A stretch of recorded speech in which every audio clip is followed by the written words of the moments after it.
কোন জিনিস নারীদের 2টা আর পুরুষের 3টা? এই প্রশ্নের উত্তর আজকে যে দিতে পারবে তাকে আজকে দেওয়া হবে নগদ 15,000 টাকা পুরস্কার।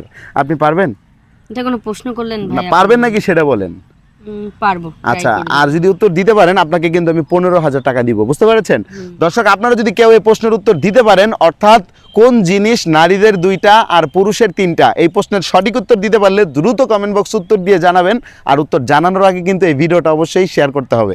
বলেন, কোন জিনিস নারীদের 2টা আর পুরুষের 3টা? ভাইয়া এটা আপনি কোনো প্রশ্ন করলেন? কেন, আমার কেন, তো কেন? শুনেই লজ্জা পাচ্ছে। ওমা, লজ্জা পাওয়ার কি আছে এখানে? কোন জিনিস লজ্জা কেন পাচ্ছেন নারীদের আপনি? 2টা আচ্ছা, ছেলেদের? লজ্জা পাচ্ছেন কেন আপনি? ভাইয়া প্রশ্নটা কি করছেন আপনি বলেন? কি করছি আমি? নারীদের 2টা আর পুরুষের 3টা। আপনি কি নারী না? নারী, আপনি আমার নারী, তাহলে এটা আপনার 2টা আছে আর আমি পুরুষ, আমার 3টা আছে। এটা শুনেই তো আমার হাসি পাইতেছে। হাসি পাওয়ার কি আছে? এটা একটা সিম্পল একটা বিষয়। নারীদের 2টা আর পুরুষের 3টা। বলেন আচ্ছা, কোন এটা জিনিস?